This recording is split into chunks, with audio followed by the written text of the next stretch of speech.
Alright, hello. Like I talked about, this is a blaster I'm going to be modding.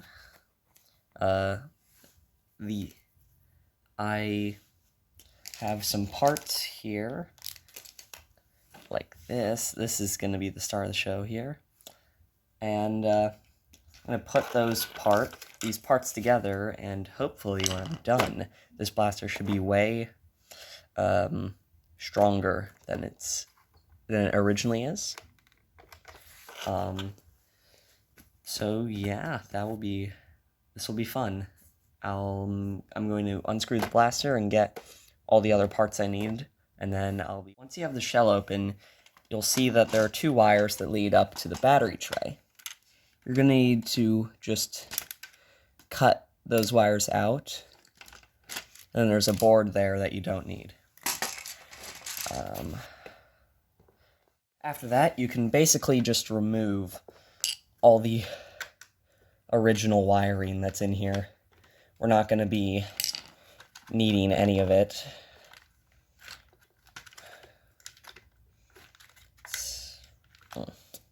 I'll get back to you once this is finished. So after you get your parts out, what you need to do is, this is your micro switch, and that is where you're going to be putting it. Now, I've already cut out the slot that it goes in, but it's basically going to rest right there. And then I'll bring the rev trigger over, and that's the perfect distance for these two components to interact. So all you need to do at this point is either hot glue or use what I'm going to use, epoxy putty. Now, I'm not going to be able to film that part, but really all you just do is you kind of just cut a bit of this off, you pat it down there, and then you stick your switch on top of that. I can't film that because I have to do that outside. Because for epoxy putty, you need a well-ventilated area, and you can't really touch the stuff. You kind of need to take a lot of safety precautions with it. So that's what I'm going to do. I'll see you when I do that. So I neglected to mention that you need to cut out these supports along with there was a tab here and a tab right there. You need to cut that off, you need to cut this off, and then on the other side of the shell, there are these two little rings, and I've already cut them off, but those are what you need to cut. And that's to allow clearance for you to put your flywheel cage in. Because without cutting those areas, it makes putting your flywheel cage more difficult, and it may not fit. So removing this, there's no harm in removing it, so just do that. So I've gotten the switch in. I got the epoxy putty on there. And now I'm just going to wait. I just need to wait for it to set. It's going to set. It's going to take like roughly 15 minutes. But it's still pretty good in there right now. So what I need to do, so now I got my soldering iron heated up, and what I'm going to end up doing next is we're going to start wiring. We're going to start soldering. I'm warming my iron up, and I'm going to just untangle this mess of red and black wires I have. Red will, for the rest of the time, red is going to be positive and black is going to be negative. And that's the configuration I have for my motors. These are 3S Kraken motors, and I have them in a 40 crush, a 40 millimeter crush cage. So now all I'm going to do is I'm going to get my wire. I'm going to kind of thread the needle on it. I'm going to pinch it I'm gonna thread the needle and pinch it on there. And then I'm just gonna cut this like right there. You kind of wanna strip in the center this wire right here, or the wire, you wanna strip the wire like right there. Just try to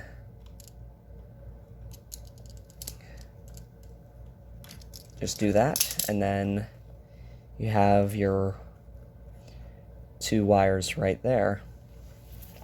Try to make sure that nothing touches the motor covers, and now we are ready to solder our black wire. Just get your solder, get your iron, and then it appears my iron isn't hot enough.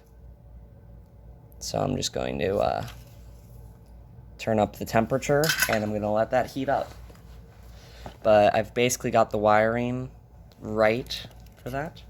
So we're starting on the motors, and then we're going to go down. Let me see if it will work now. Yep, there we go.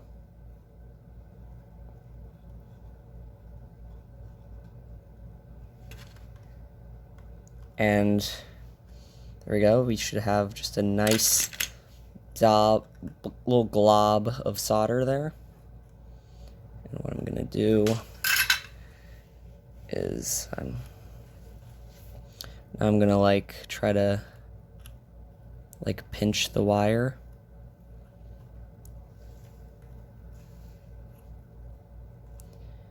Onto the other motor contact, and try to be careful and make sure nothing touches the motor case.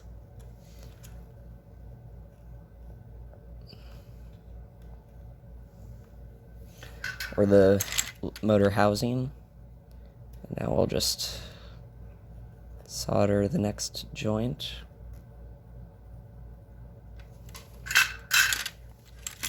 And that's all good. Alright. Now we're gonna, if I can, trying to move the camera. There we go. So now we're gonna run that wire. I'm gonna tuck it. We're tucking this into there. It won't fit there. Okay. What we're actually going to do is we're just going to go down directly here, and we're going to go between there. We're going to go from there to this to that. So I'm going to cut with a bit of slack, and then strip the wire. So you strip the wire there, and then we're just gonna push that through. Doesn't have to be perfect. And then you take your soldering iron and you take your solder and you just kind of glob some solder on it.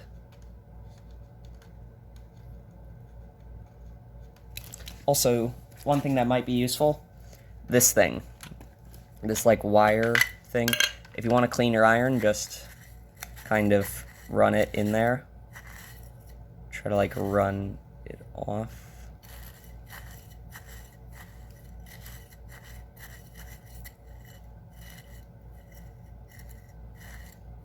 In there.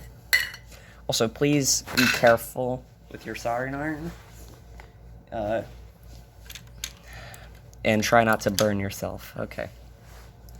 Next, we're going to take some more wire, and we're going to connect it to the other side of the switch. Just kind of put that in there. And what I'm also going to do is bend that.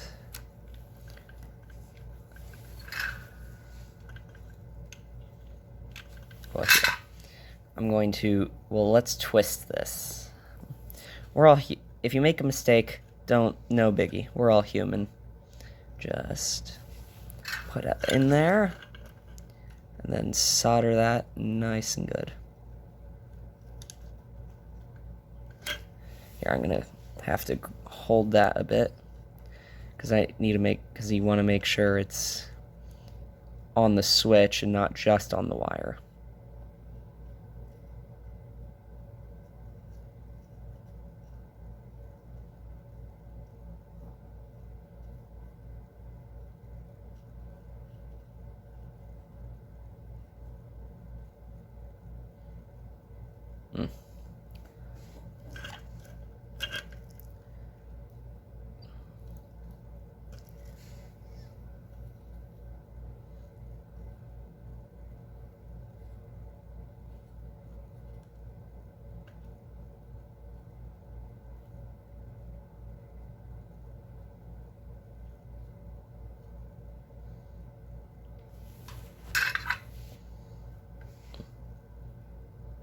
And there you go.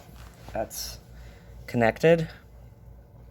Now we're going to run it back through the same. Now we're going to run it back up the same way the other wire went. In there. Let me get a better angle for you. You probably didn't see that. I'm sorry, guys. But anyways, there's those two switches connected. Well, the two switch connectors connected, and then your battery lead tray or lead is going to be like around here. So I'm going to cut it like there. And then I'm going to strip that. And then we're just going to have that kind of hanging on for a bit. We're going to go back to our motors. We're getting to the end here, guys. So then strip the black wire. And then put that in there. Put that in there. Kind of twist that up.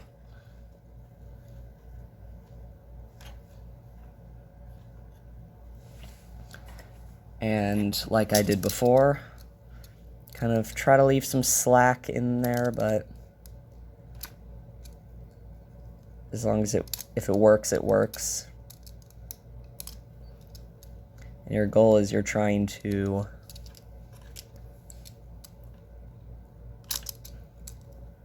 just trying to strip it right. Oh, wire popped out. You're trying to get it right where it needs to be. Let me just clean up. It's kind of awkward to do this with the tripod right in front of you. If you're also, while I'm here, just trying to get this to work, if you actually like these, I have a few other projects that I'm getting to right now. So if you want to watch, so if you're interested in me recording them, that's all I have to do. All I need to do is just do what I normally do with a tripod, and I can have someone to speak to, I guess. When I say someone to speak to, I mean I'm talking to a camera, is what I mean. But, I'm actually gonna cut this again. I'm gonna try again. Cut.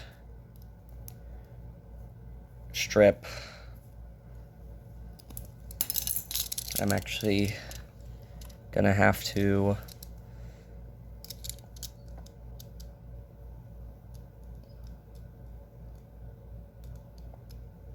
like move the wire up.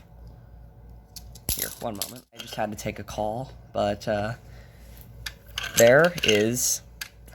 that is what we want. So now we solder. Make sure it's nice and connected, and then we solder again.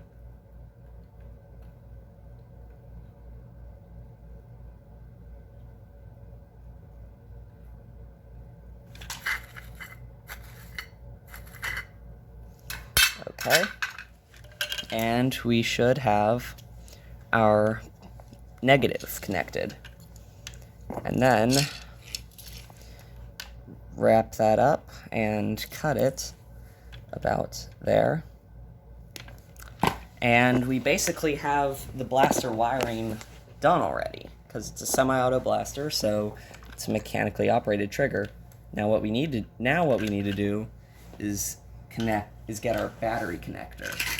This is kind of what we've been looking for. I don't have a jig or anything, which I like a jig to connect these, so I'm kind of doing what a lot of you guys will probably have to do, which is, if I can find my pliers. There we go, if I can find my pliers, just do that, and flat side is positive. The flat side is always positive, and you just kind of get the wire in there. You just get the wire in there, push it in, and then you fill that cup with solder.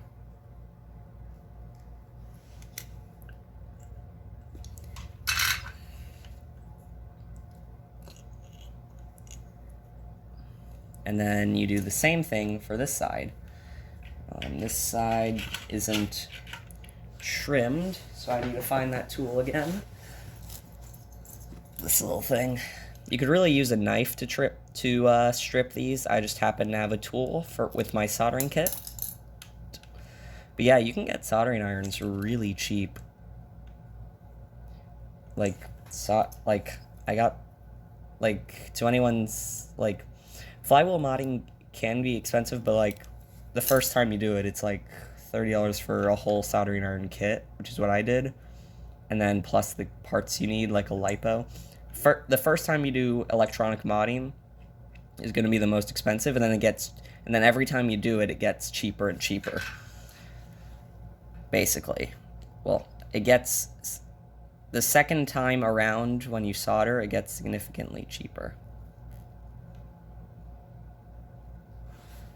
All right, just gonna do a pull, I guess a little test of it, and now our wiring is actually done. Now, now your wiring's done and you got this in, so I'm just gonna do one final test, trigger is good, okay. Your trigger's good. Got that in there. Okay, I'm gonna put my mag release in. I did have a half dart conversion for this, but it didn't really fit well, so I took it out, and now this should be done. I'm gonna go get some E-tape and wrap this up, just in case. All right, I got my tape now. So I don't have a lot of it, so I'm just going to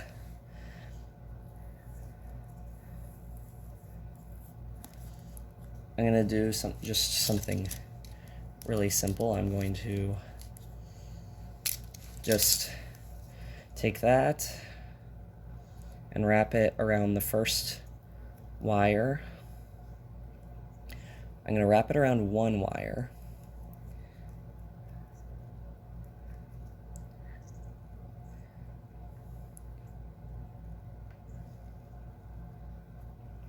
So I've wrapped it around one wire, and now I'm going to get a longer piece.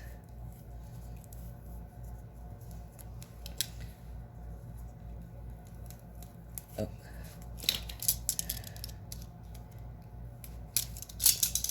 I'm going to wrap it around both.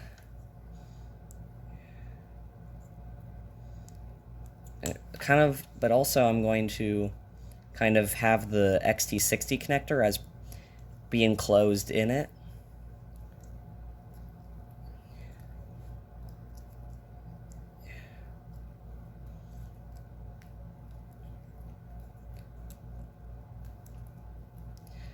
And now we've got our XT60 connector. We got our motors wired up. Now, here's the thing to note. I haven't tested polarity yet, So if this happens to be backwards, all you need to do is like cut these two wires and solder them the inverse way, and then you got your reversed polarity. So I'm going to get a battery. So I'm getting a battery and a dart. Well, I have this right here, and then I'm going to test it. Okay, I got my battery. I'm gonna plug it in. I got all my leads connected.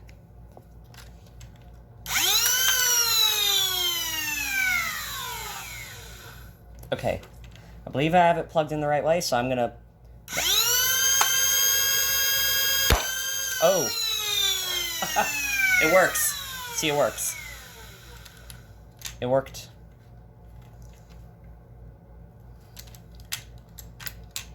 Oh. Oh no. My,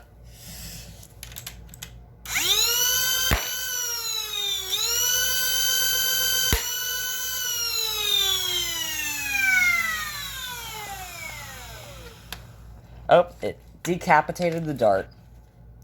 So anyways, my switch might be a bit loose, but here, now I'm gonna button this thing up, and I'm going to, film the final segment. So, some final notes on this, now I got it back together.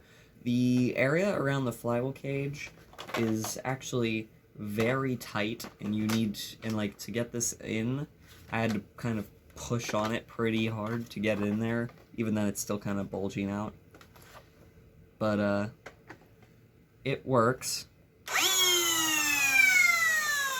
Trust it, it works. Also, I did mod the front gun. I didn't show it in the video, but there's like a screw, right here, and you tighten that down, and the pressure release valve gets way tighter, and it holds more pressure in the tank then.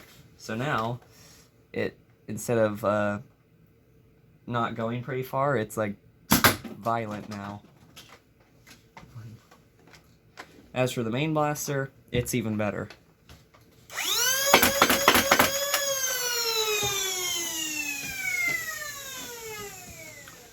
See? Works amazing, and this is an amazing mod you can do to basically any semi-auto blaster, just cage. I 3D printed a cage. You'll notice I can print my own cages, but if you can't print cages, there are cages you can buy and stuff like that. But overall, I find that electronic modding is very simple, and in a lot of cases with springers, cheaper after the first time. But anyways, if I find a way to, I'll try to film the next blaster battle I go to. I haven't been to one recently, and the camera I was using doesn't work. It really doesn't work. So I'll have to find a solution to that. But, yeah, I hope this, you either got some value, there's some value to have been made from this, I guess, guide, I'll call it, or if it was just entertaining for me to open this thing and mod it. If you're anything like me, you'd probably enjoy that. But anyways, I won't overstay my welcome. Anyway, thanks for watching this, and I will see you in, I don't know, a year, because I don't upload. I thought this was something fun, and I just kind of wanted to do it, so I thought, why not record it? I don't know. Okay. Bye.